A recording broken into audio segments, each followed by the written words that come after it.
She spilled coffee on the wrong man. Kwanseorian never looked at women. Never smiled. Never felt. As Seoul's most dangerous mafia king, emotion was his enemy. But when a Ghanaian delivery girl crashed into him and laughed, instead of begging for mercy, something shifted. He wanted to know her, protect her, own her. But in his world, love doesn't bloom, it bleeds. And when rivals discovered his one weakness, he had to choose his empire or the girl who made him feel human. This is the story of the mafia king who never looked twice until her. Don't forget to like, comment, and subscribe for more stories that will break your heart and put it back together. The coffee was already falling before Zuri could stop it. One moment, she was rushing through the marble lobby of the Shilla Hotel, balancing 3 delivery orders and her camera bag. The next, she collided with something solid, and scalding liquid erupted between them like a small explosion. The cup hit expensive fabric with a wet slap, and Zuri watched in horror as dark brown liquid spread across the front of a pristine white suit jacket that probably cost more than her entire year's rent. Time crystallized. She looked up from the ruined silk and met eyes so cold they could freeze blood. The man stood perfectly still, coffee dripping from his jacket onto marble floors that reflected the chandelier light like diamonds. He was tall, impossibly handsome in that sharp, dangerous way that made her think of knife edges and winter storms. His black hair was styled back from a face that could have been carved from ice, all high cheekbones and a jaw that looked like it had never smiled in its life. People around them had stopped moving. The entire lobby seemed to hold its breath. Zuri noticed men in dark suits standing at intervals around the space, their hands moving subtly toward their jackets. The air pressure changed, became heavy with something she couldn't name, but felt in her bones. She should apologize, grovel, maybe cry. That's what everyone seemed to expect from the frozen expressions surrounding them. Instead, she heard herself laugh nervously. Well, that's one way to make an impression. Though usually I prefer to introduce myself before redecorating people's clothes. The man's eyes widened fractionally. It was barely a movement, but on that still face it looked like an earthquake. He stared at her as if she'd grown a second head, and Zuri realized with creeping horror that she'd just made a joke to someone who clearly didn't find anything funny ever. I'm so sorry, she continued, words tumbling out as she grabbed napkins from her bag. I mean, I'm really, genuinely sorry. That jacket looks expensive. Really expensive. Like, mortgage expensive. I can pay for cleaning. It might take me several months, but I can pay.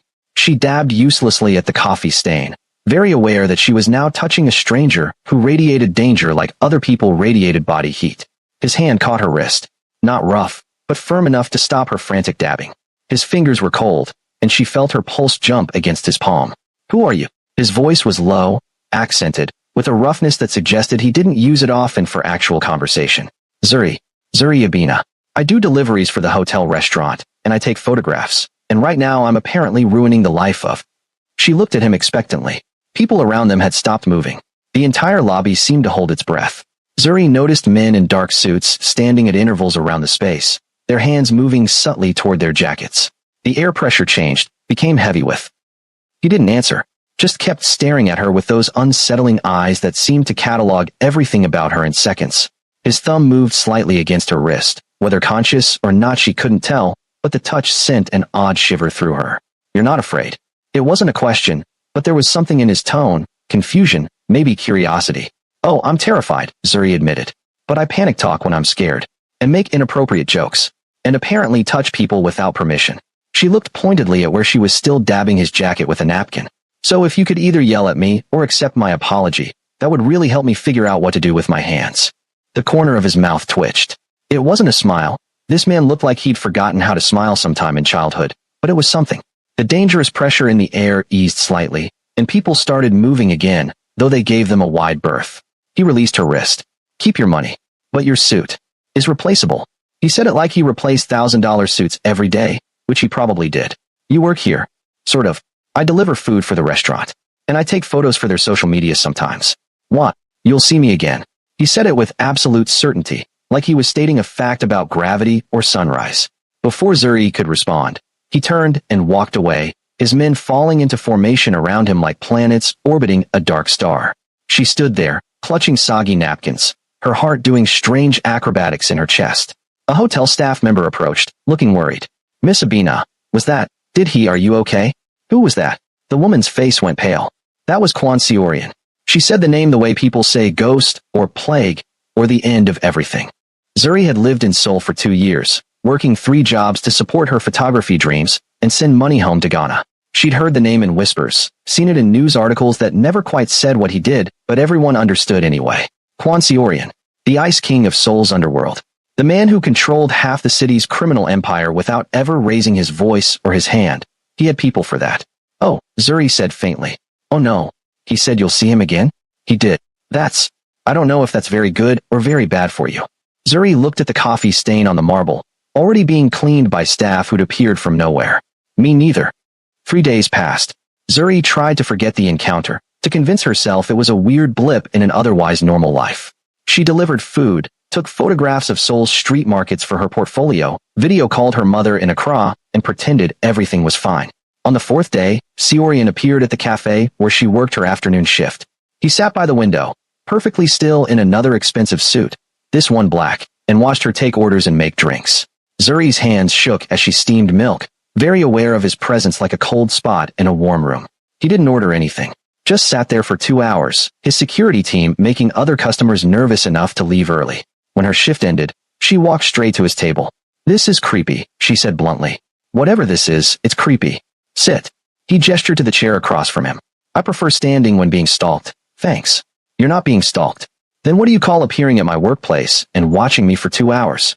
Interest. The single word fell between them like a stone in still water. Zuri's breath caught.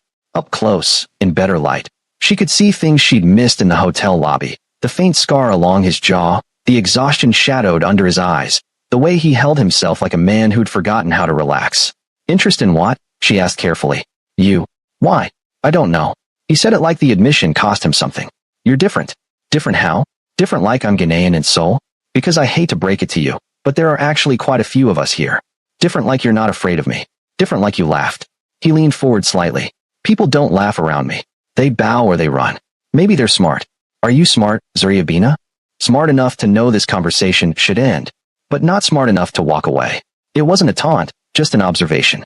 His eyes tracked her face like he was reading a book written in a language he'd just learned. Zuri pulled out the chair and sat.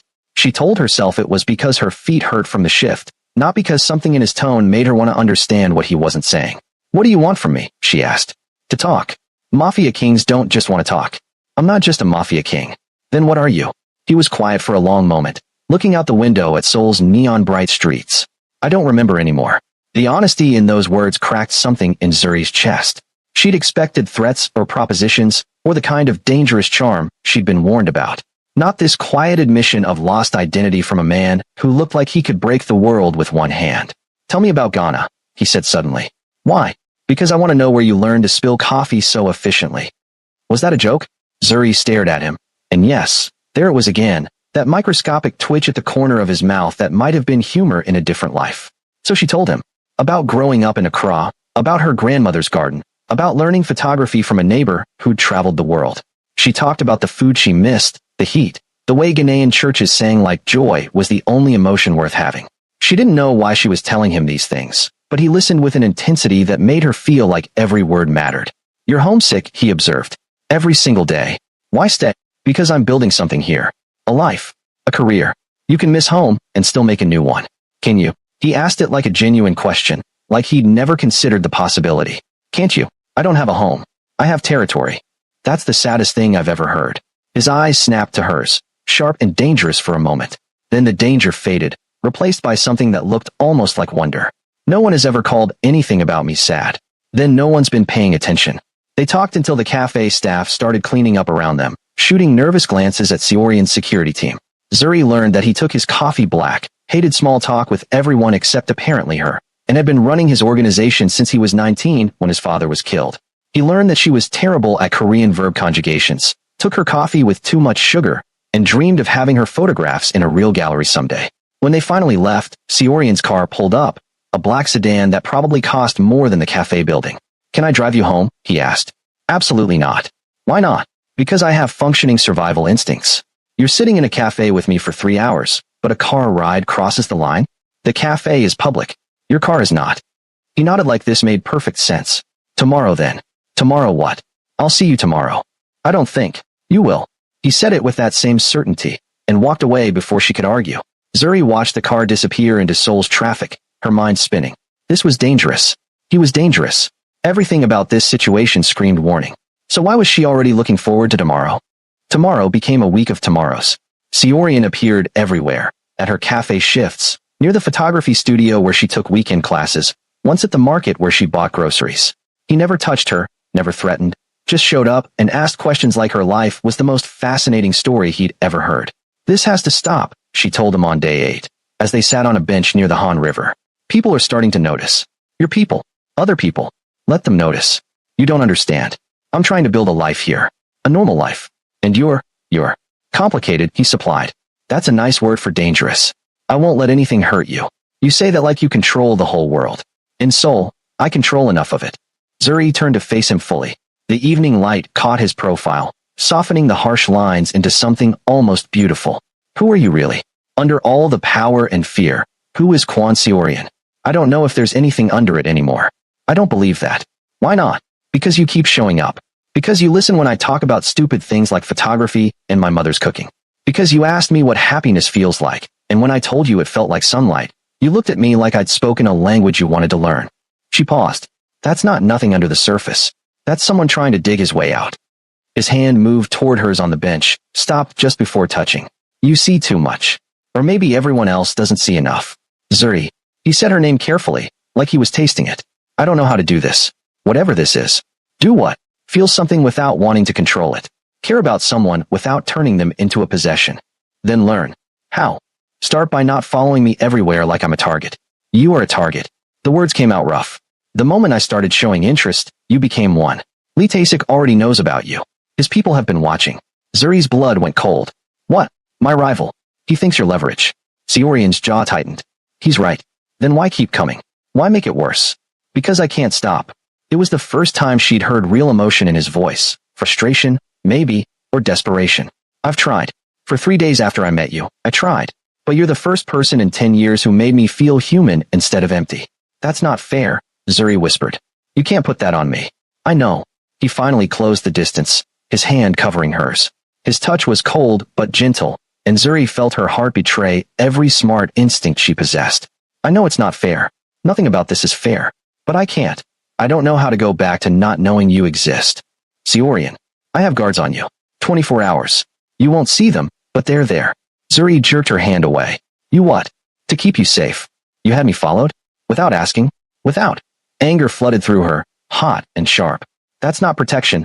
That's control. That's exactly what you said you didn't want to do. Zuri. No. She stood, backing away. No, you don't get to do this. You don't get to insert yourself into my life and then make decisions about my safety without even telling me. I'm not one of your possessions or territory or whatever you want to call it. That's not what I think you are. Then what am I? He stood too, and for the first time she saw something crack in his composed facade. You're the first good thing I've wanted in a decade. You're the first person who makes me want to be something other than this.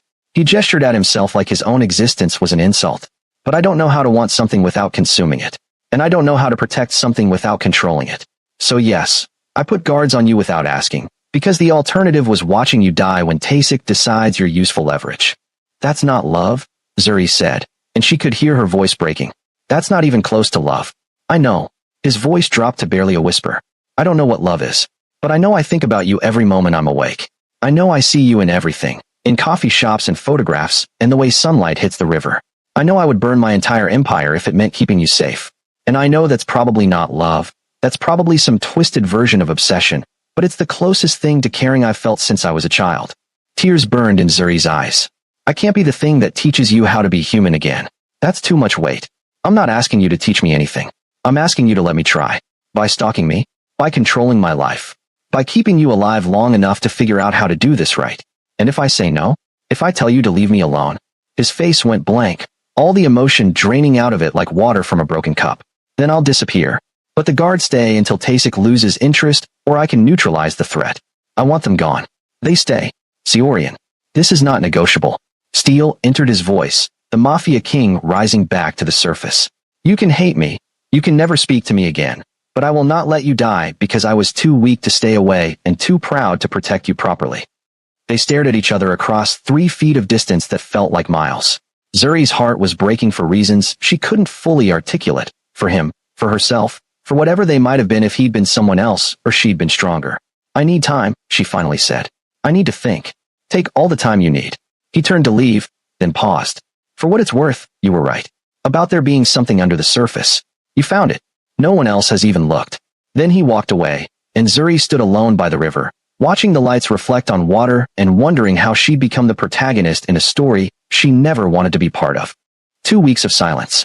Zuri saw the guards now that she knew to look, professionals who blended into crowds but never quite looked away. She hated it. Hated the loss of freedom, the constant surveillance, the reminder that Seorian had made decisions about her life without consulting her. But she also understood it. That was the worst part. Understanding that in his world, affection was ammunition and caring was vulnerability. Understanding that he'd given her probably the only kind of protection he knew how to give. She still hated it. On day 15, her favorite cafe exploded. Zuri was running late to her shift, 2 blocks away, when the blast ripped through the morning. The sound was enormous, primal, a physical thing that knocked her off her feet. She hit the pavement hard, ears ringing, as debris rained down and people screamed. When she could see again, the cafe was a burning shell. The place where she would have been making coffee, where Seorian had first sat and watched her like she was a puzzle he needed to solve, gone. Just smoke and flames and shattered glass glittering on the sidewalk like deadly diamonds. Strong hands pulled her up. One of the guards, his face grim. We need to move. Now. The cafe, people were empty. We cleared it an hour ago. Bomb threat called in to police. How did you move? He was already pushing her toward a car, and Zuri's brain was too scrambled to resist. They drove to a building she'd never seen, upscale and anonymous. The guard escorted her to a penthouse apartment that screamed expensive minimalism, all clean lines and cold surfaces. Seorian was there, talking rapidly in Korean on his phone, and when he saw her his expression did something complicated. He ended the call. Are you hurt? No, I was late, the guard said. Zuri's hands were shaking. People could have died. No one died. We evacuated everyone first. How did you know? Tasik is predictable. He sent a message last night that he wanted to negotiate. This was his opening move. Show me he can reach you anytime. By blowing up a cafe? By blowing up your routine. Your safety. Your sense of security. Seorian moved closer, but didn't touch her. He's trying to prove I can't protect you. Can you? Yes. Absolute certainty. But not if you keep fighting me. Zuri sank onto the couch, adrenaline giving way to exhaustion. This is insane. This whole thing is insane. I just wanted to live my life, take my photos, send money home, and maybe fall in love with someone normal like a teacher or a shopkeeper or literally anyone who doesn't have rival gangs blowing up buildings. I know. Do you? Do you really know what you've done to my life? Yes. He knelt in front of her, and the position was so unexpected that Zuri's breath caught. Quan Seorian, the Ice King of Seoul, on his knees in front of her. I know I've destroyed your peace. I know I've made you a target. I know if I was a better man, I would have walked away after that first day. Why didn't you? Because I'm selfish. Because I'm broken. Because you looked at me like I was human, and I've been chasing that feeling ever since. Zuri reached out, touched his face. He flinched like the gentleness hurt. What do we do now? I end this. I end Tasik. I rebuild the agreements he broke, and I make sure you're never a target again. And then I still want to know you. To see you.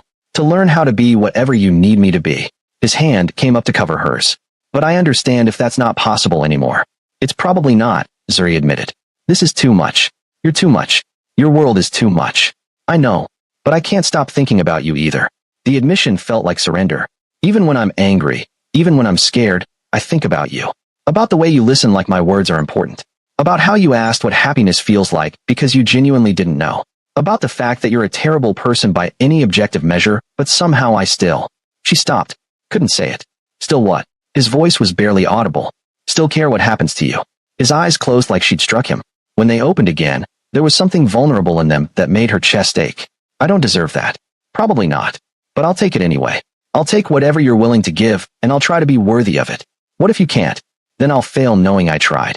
They stayed like that for a long moment, her hand on his face, his covering hers, while sirens wailed in the distance and Seoul burned in small ways around them. I have to go, he finally said. Deal with Tasik. Secure the territory. Make sure this doesn't happen again. Will it be dangerous? Yes. Will you? She couldn't finish the question. I'll come back. He stood, and the movement broke their connection. Stay here.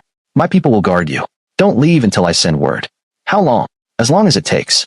He walked to the door, and Zuri heard herself call out, Seorian. He turned. Come back alive. And then we'll figure out if we can make this work. Is that a promise? It's a maybe, which is more than you deserve. I'll take it. And then he was gone, leaving her in his cold apartment with guards outside and the smell of smoke in her clothes. The war lasted 3 days. Zuri learned about it in pieces, from news reports that talked around the violence, from the tight-lipped guards who changed shifts outside her door, from the way the city seemed to hold its breath waiting for something to break. On day 2, a woman arrived. She was beautiful in that sharp, expensive way, designer clothes, perfect makeup, the kind of confidence that came from inherited power. She looked at Zuri like an insect on her shoe. So you're the delivery girl. Her English was perfect but cold. I'm Hanyura. The name clicked. Zuri had seen it in a news article about engagement announcements. Seorian's fiancé. Arranged by our families when we were children. Useful for business. Meaningless for love. Yura sat with perfect posture. He's never looked at me the way his men say he looks at you. I'm not trying to. I don't care what you're trying to do. I care that you understand what you're asking him to give up. Alliance with my family means protection from 3 major organizations, trade routes through half of Asia, political connections that keep him out of prison. She smiled like a knife. What do you offer? Coffee stains and photography. I offer him being human. Humanity doesn't keep you alive in his world. Then maybe his world needs to change. Yura laughed, but it wasn't kind. You think you can change him? Make him soft? People have tried. They're all dead. I don't want to change him. I want him to remember he's more than what he does. That's the same thing. Yura stood to leave. When he comes back, if he comes back, he'll choose the alliance with me, which keeps him powerful and alive, or whatever fantasy he's built around you. Choose poorly and people die. Maybe him. Probably you. Is that a threat? It's a fact. In this world, love is weakness. He's forgotten that. You're helping him forget. She paused at the door. I almost admire you. Almost. But admiration doesn't stop bullets. After Yura left, Zuri sat in silence, her mind churning. Everything the woman said was probably true. Seorian's interest in her was dangerous. To him, to his organization, to her own life. The smart thing would be to run when this was over. Return to Ghana, start again. Forget the Ice King who'd briefly melted for her. But she kept seeing his face when he'd said he didn't remember what he was under all the power. Kept hearing the wonder in his voice when she'd called him human. On the 3rd day, he returned. Seorian looked like hell, bruised, exhausted, with a bandage visible under his torn shirt. But alive. He met her eyes across the apartment and stopped moving, like the sight of her was a physical blow. It's done, he said quietly. Tasik is dead. His organization is scattered. The other families have agreed to neutrality. You're hurt. Not badly. Let me see. She moved toward him, and he let her carefully lift his shirt. There was a bandage along his ribs, some bruising, maybe more underneath. You need a doctor. I have doctors. Then why are you here instead of with them? Because I needed to see you breathing. His hand came up to cup her face. I needed to know you were safe. I'm fine. The guards were very effective. Zuri covered his hand with hers. Yura came to visit. His whole body tensed.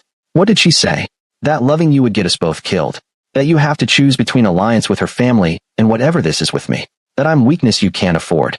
She's not wrong. About which part? Any of it. He stepped back, his hand falling away. I spoke with her father. Ended the engagement formally. It will cost me trade routes, protection, political connections I've spent a decade building. Seorian. I don't care. His voice was fierce. I don't care what it costs. I'm not marrying someone I don't love for power I don't want anymore. You can't mean that. I burned everything, Zuri. 3 days of fire and blood, and the whole time all I could think about was getting back to you. Seeing your face. Hearing your voice. You made me feel something I thought died when I was 19, and I won't go back to being empty. He moved closer again. So yes, I'm choosing you over power. I'm choosing being human over being untouchable. And I know it's probably the wrong choice tactically, and I know it might get us killed, but I can't. I don't know how to want anything else anymore. Zuri felt tears slide down her face. That's the most beautiful, stupid thing anyone's ever said to me. Is it enough? I don't know. Honest, raw. I don't know if we can make this work. If your world will let us. If I'm strong enough for what being with you means. Then we'll find out together. He pulled her close, carefully because of his injuries, and Zuri let herself lean into him. He was cold as always but steady, and she felt his heart beating too fast against her cheek. What happens now, she whispered. Now I rebuild. Smaller, maybe. Less powerful. But sustainable without the alliances I broke. He pulled back enough to look at her. And I try to be whatever you need. A friend. A partner. Someone learning how to love without consuming.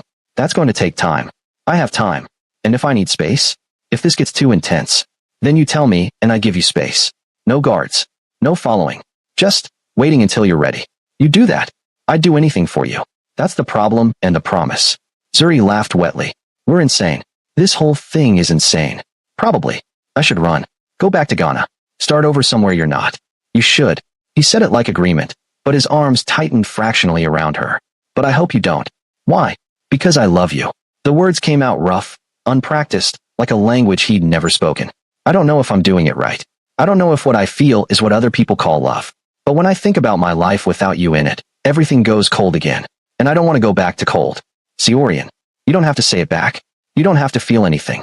Just stay. Try. Let me learn how to do this. Zuri pulled back to look at him fully. This dangerous, broken man who'd somehow become essential to her. I do feel something. I don't know if it's love yet, but it's something big and terrifying, and I think about you constantly even when I shouldn't. Is that enough to stay? For now? But Siorian, if this gets too dark, if your world tries to swallow me, I'll leave. I have to protect myself too. I understand. And I'll help you, even if it means protecting you from me. They stood together in his cold apartment while Sol moved on outside. Two people trying to figure out how to build something warm in the spaces between violence and normalcy, between power and humanity. It wasn't a happy ending. Not yet. But it was a beginning. 6 months passed like learning a new language, slow, frustrating, with moments of unexpected fluency. Siorian was true to his word. He rebuilt smaller, stepped back from the worst of his organization's activities, tried to be present without being possessive. He failed sometimes, letting old habits of control resurface, but he recognized it faster each time and apologized in his stilted way. Zuri kept her jobs, her photography, her independence. She set boundaries, and he respected them. Slowly, carefully, they built something that looked almost like a normal relationship. Dinner dates, long conversations, moments of quiet warmth between the complicated realities of who they were. Her mother called one evening while she was at Siorian's apartment. You sound different, sweetheart. Happier maybe, but also worried. What's happening in Seoul? Zuri looked at Siorian, who was reading in the corner, his usual cold expression softened slightly by concentration. I met someone, Mama. Tell me about him. He's complicated. He's been through things that left marks. He doesn't know how to love easily, but he's trying. Do you love him? I think so. I'm scared too, but I think I do. Then love him scared, baby. Sometimes the best things in life come with fear attached. After she hung up, Siorian looked at her with questions in his eyes. My mother says I should love you scared, Zuri said. Are you? Scared, terrified, but still here. Still here. He set his book down and crossed to her, movements careful like he was approaching something precious. I'm scared too. Every day, that I'll fail you. That my past will destroy this. That I'll wake up and you'll realize you can do better than a reformed criminal who doesn't know how to be soft. You're learning. Because you're patient. 6 months passed like learning a new language, slow, frustrating, with moments of unexp. Because you're worth it. She kissed him gently. Most of the time. He smiled. Actually smiled. Full and genuine. And it transformed his face into something young and almost carefree. These moments were rare enough to be precious, and Zuri stored it in her memory like a photograph. I have something for you, he said, and pulled out a folder. Gallery opening. Next month. They want to show 20 of your photographs. Zuri's heart stopped. What? How did you? I showed them your work. They called you 3 weeks ago. She had missed a call from an unknown number, assumed it was spam. Siorian, you can't just. That's my career, my dream. You can't manipulate. I didn't manipulate anything. I showed them photographs that were brilliant, and they agreed. They've been trying to reach you. Call them back. He touched her face. I'm not trying to control your success. I just wanted to help you reach for it. Zuri called. The gallery owner was real, enthusiastic, had loved her work without knowing anything about Siorian's involvement. It was real. Her dream, finally manifesting. Thank you, she told him later, tears streaming down her face. Thank you for seeing my work as worth something. It was always worth something. I just helped other people notice what I saw from the beginning. They made love that night, slow and careful, mapping each other's scars, his physical ones from violence, hers invisible ones from displacement and fear. Afterward, lying in his arms, Zuri felt something settle in her chest. Not quite peace, but close. An understanding that imperfect love was still love. That broken people could build something whole together if they were willing to try. I love you, she said into the darkness. His arms tightened around her. Say it again. I love you, Kwan Siorian. Your coldness and your warmth. Your terrible history and your attempts at a better future. All of it. She felt moisture on her shoulder and realized with shock that he was crying. Silent, restrained, but unmistakably tears. I didn't think anyone would ever say that to me, he whispered. Not really. Not meaning all of me. I mean it. I love you too. More than I knew I could love anything. They fell asleep like that. Two people who'd found each other in unlikely circumstances and decided to stay despite every reason not to. The gallery opening was beautiful. Zuri's photographs lined white walls, Seoul's street markets, the Han River at sunset, portraits of people she'd met during deliveries. Her mother flew in from Ghana, and meeting Seorian was everything Zuri had feared and hoped for. Her mother studied him with sharp eyes while they stood in front of a photograph of children playing in Hongdae. You're the one making my daughter smile in her voice when we talk. I try to be, Seorian said carefully. His English was accented but clear. You're also the one making her scared. Yes. Are you going to hurt her? Not intentionally. But my life is complicated. There are risks. I'm not asking about risks. I'm asking about intentions. Will you protect her? Respect her? Let her be herself even when it's inconvenient for you. Yes. To all of it. Even when I fail, I'll keep trying. Zuri's mother looked at him for a long moment, then nodded. That's all I can ask. Love is about trying, even when it's hard. Especially when it's hard. Later, when her mother pulled Zuri aside, she said, He's dangerous, that one. But he looks at you like you hung the moon. Just make sure you keep your feet on the ground while he's looking up. I will, Mama. And if he ever hurts you, you'll fly to Seoul and handle it personally? Exactly. The night was perfect. Critics praised her work, people bought prints, and Seorian stood in the back of the gallery watching her shine with something like pride on his usually impassive face. When she caught his eye across the room, he mouthed, Told you. She mouthed back, Show off. His smile was small but real. 3 months after the gallery opening, reality intruded again.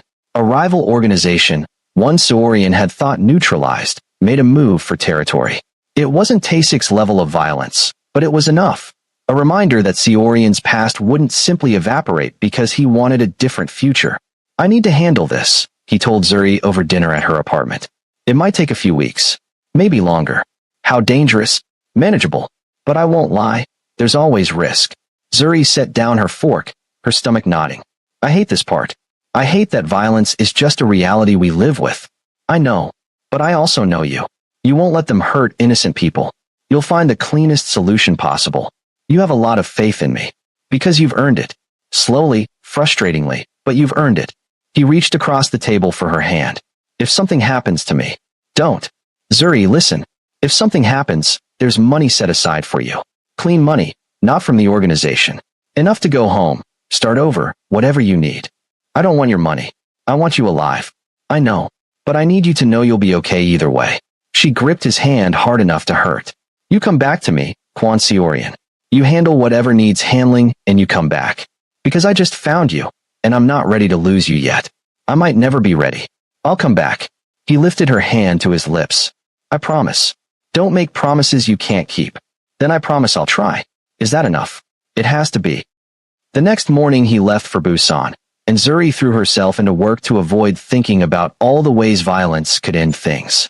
She picked up extra delivery shifts, spent long hours at the photography studio, video called her mother daily. The apartment felt too empty without Seorian's quiet presence, and she hated how much she'd come to depend on him. 2 weeks passed. Seorian called when he could, brief conversations that told her he was alive, but gave few details. She could hear exhaustion in his voice, stress he wouldn't admit to, and it made her chest ache with helpless worry. I miss you, she told him on one call. I miss you too. More than is probably healthy. When you get back, let's do something normal. Boring. Let's go to a terrible movie and eat too much popcorn and complain about the plot holes. That sounds perfect. Seorian. Yes. I'm proud of you. For trying to handle this cleanly. For being different than you were. Silence on the line. Then, thank you. That means more than you know. On day 16, her phone rang at 3 in the morning. Zuri answered with her heart in her throat, expecting the worst. It's done. Seorian's voice was rough but alive. Negotiated settlement. No bloodshed. I'm coming home. When? Tomorrow. Can I see you? You'd better. He laughed, and it sounded like relief. I love you, Zuriabina. I love you too. Come home safe. He did. When he walked into her apartment the next evening, Zuri threw herself at him hard enough to make him stumble. He caught her easily, burying his face in her hair. "I'm okay," he murmured. "I'm here. You kept your promise. I'll always try to." They didn't make it to the bedroom, just held each other on the couch while Sol hummed outside. Seorian fell asleep with his head on her shoulder, and Zuri stayed awake, memorizing the weight of him, the reality of him alive and whole and here. This was her life now. Fear and joy tangled together, violence always lurking at the edges, but love holding them in the center. It wasn't the life she'd imagined when she moved to Seoul, but it was hers, theirs, and she wouldn't trade it. A year after they met, Seorian made a decision that changed everything. "I'm stepping back," he told Zuri in his apartment, the same cold space that had become warmer over months of her presence. Not completely, but significantly, letting someone else run day-to-day operations. "Why? Because I'm tired. Because I want a life that isn't constantly on the edge of violence. Because you showed me there's more to existence than power and survival." He pulled her close. "Because I want to build something with you that isn't poisoned by what I do." Who's taking over? Someone I trust. Someone who's been with me since the beginning and understands the balance I'm trying to maintain. Power without unnecessary cruelty. Control without corruption. And you think they'll maintain that? I think they'll try, and I'll still be involved enough to guide things. Just not consumed by it. Zuri studied his face, seeing the exhaustion there, the hope, the fear that she might not believe him. "What will you do instead?" "I don't know yet. Something legitimate. Maybe real estate, or investments, or..." He smiled slightly. "Maybe I'll become a photographer's assistant. You'd be terrible at it. Probably. But I'd be there." "Seorian." She cupped his face. "Are you sure? Power is all you've known since you were 19. Can you really walk away?" "I'm not walking away completely. Just stepping back far enough to breathe. Far enough to have something resembling a normal life with you. And if you hate it, if you miss the control, then I'll deal with it. But I'd rather try and fail than never try at all." They sealed the decision with a kiss that turned into more, desperate and tender in equal measure. Afterward, lying tangled together, Zuri whispered, "I'm scared this won't work. That your world will pull you back. I'm scared too. But I'm more scared of losing you because I was too afraid to change. What if I'm not enough? What if normal life with me isn't enough to replace what you're giving up?" He turned her face to his. "I'm serious. You are enough. You've always been enough. The problem was never you. It was me not believing I deserved this. Deserved you. Deserved happiness. And now I'm starting to believe. You're teaching me." Zuri felt tears prick her eyes. "You're a good student. I have an excellent teacher." The transition took months. Seorian extracted himself carefully from operations, shifting power, ensuring stability.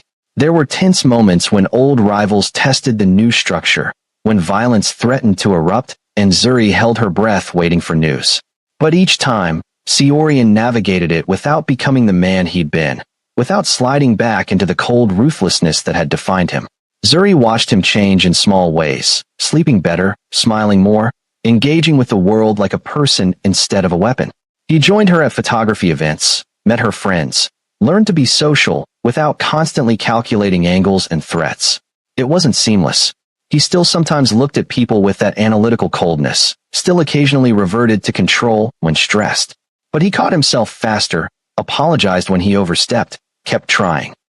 They moved in together, a new apartment that wasn't his fortress or her cramped studio, but something they chose together. Zuri filled it with photographs and plants, warmth and life.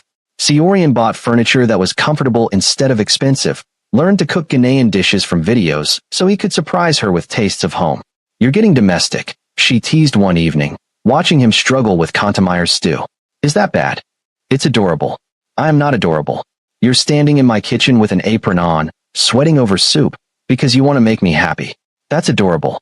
He scowled, but it was softened by the smile he couldn't quite hide. "I hate you." "No, you don't." "No, I don't." The stew was terrible, too salty, wrong texture, but Zuri ate it anyway because he'd tried. That was the theme of their relationship. Trying, failing, trying again. Imperfect attempts at building something neither of them fully understood, but both wanted desperately. 18 months after the coffee spill, Zuri's mother visited again. She stayed for 2 weeks, and Seorian endured her scrutiny with patient grace. By the end of her visit, Zuri's mother pulled her aside one final time.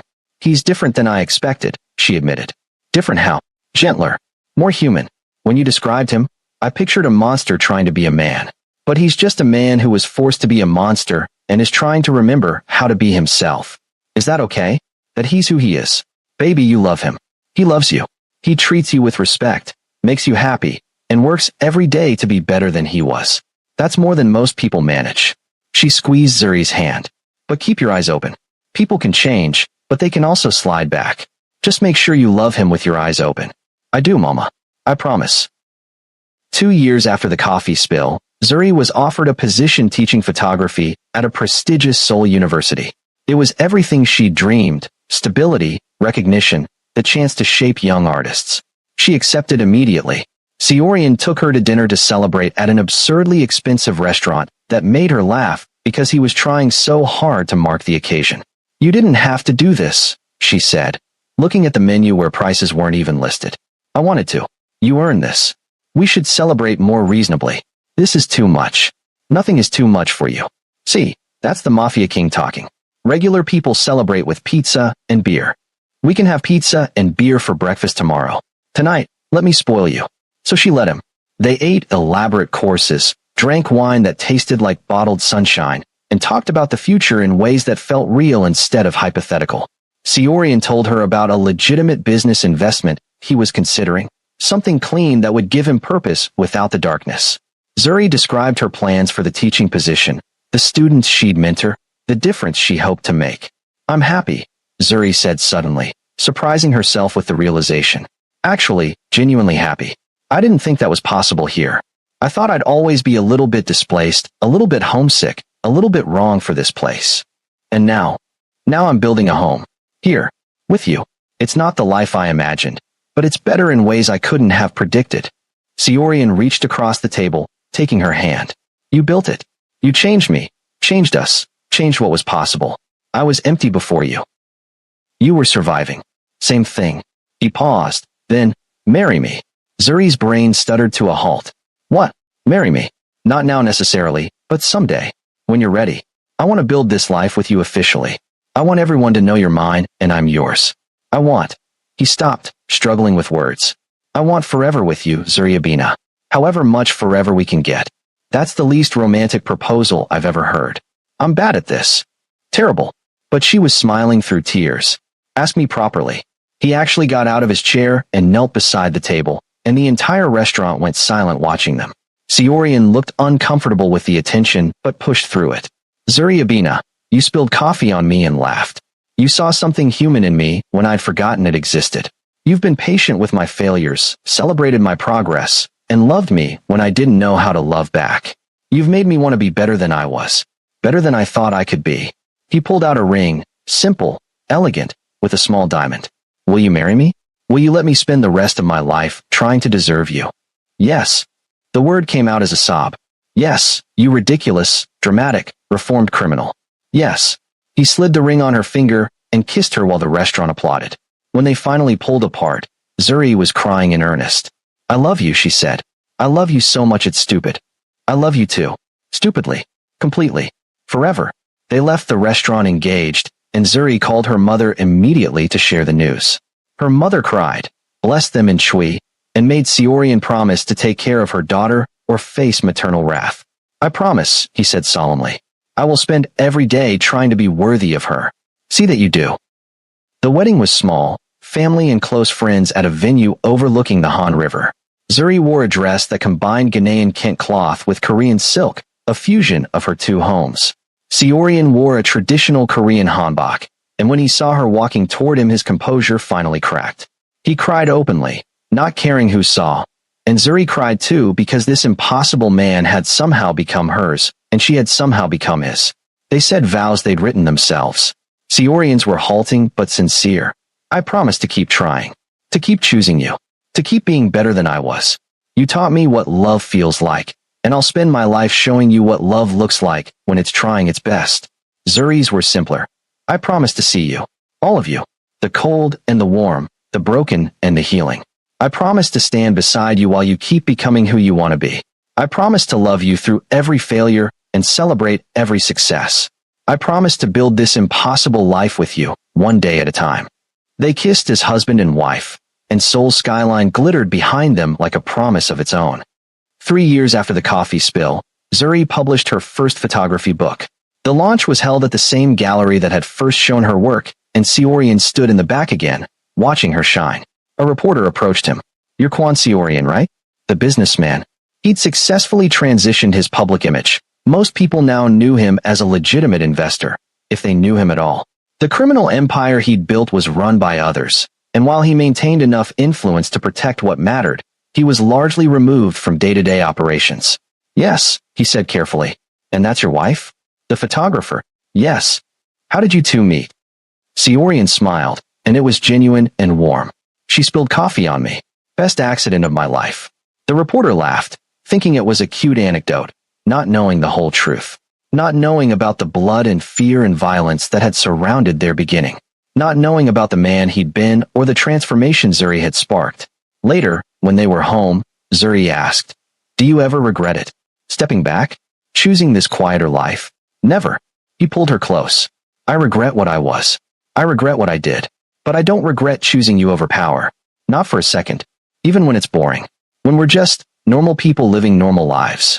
Especially then. Normal is a gift I didn't know I wanted until you showed me it was possible." They stood together in their apartment, surrounded by photographs and evidence of the life they'd built. It wasn't perfect. There were still moments when Seorian's past surfaced, when old instincts threatened to drag him back. There were still moments when Zuri felt the weight of loving someone complicated, someone whose history included violence she couldn't fully understand. But they were trying. Every day, they were trying. And that had to be enough. For years after the coffee spill, Zuri got a job offer in Ghana, a prestigious photography position at the University of Ghana, teaching the next generation of African photographers. It would mean leaving Seoul, leaving the life they'd built, leaving the safety of the familiar. "Take it," Seorian said immediately. "But, Zuri, this is your dream. Teaching photography in your home country? Showing young artists they can make it? Take the position. What about you? Your businesses are here, are mobile, or expandable to Ghana, or I find new things." He cupped her face. "I'm not letting you pass up your dream because I'm tied to this place. We'll figure it out." "You'd move to Ghana?" "I'd move anywhere with you." So they did. The transition took a year of planning, securing visas, establishing business connections, selling the Seoul apartment, and buying a house in Accra. Seorian studied Chui with the same intensity he'd once studied enemy organizations, and Zuri watched him build a life in her homeland with the same determination he'd used to dismantle his criminal empire. Ghana welcomed them. Zuri's mother was overjoyed to have her daughter home. The university position was everything Zuri had hoped, and Seorian, surprisingly, thrived.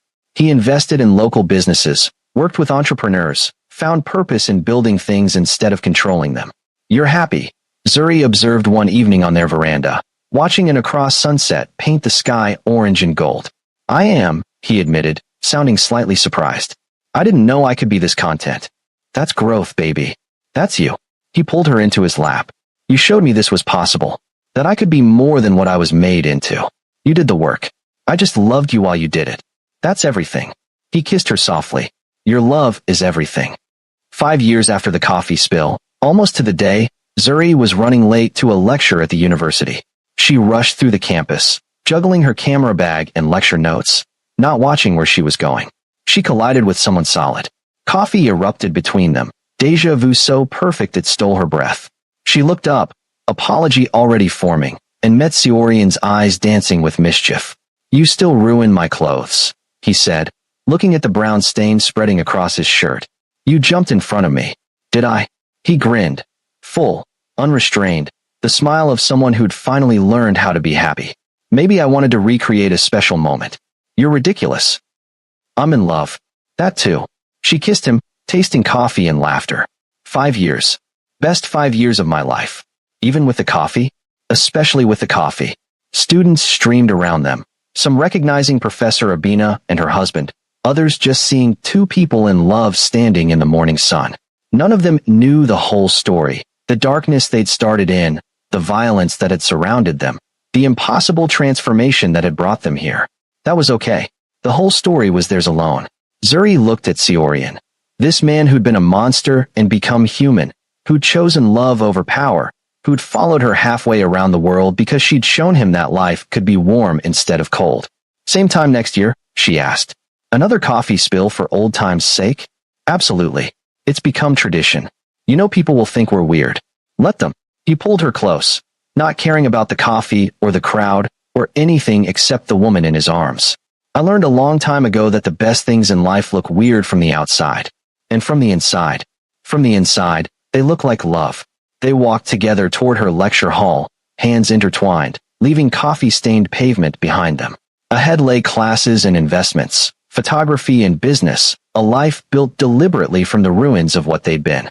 It wasn't the fairy tale ending where everything was magically perfect. They still fought sometimes, still struggled with his past and her expectations, still had to work at being together. But they kept trying, kept choosing each other, kept building. And really, that was the truest kind of love. Not the easy kind that fell from the sky fully formed.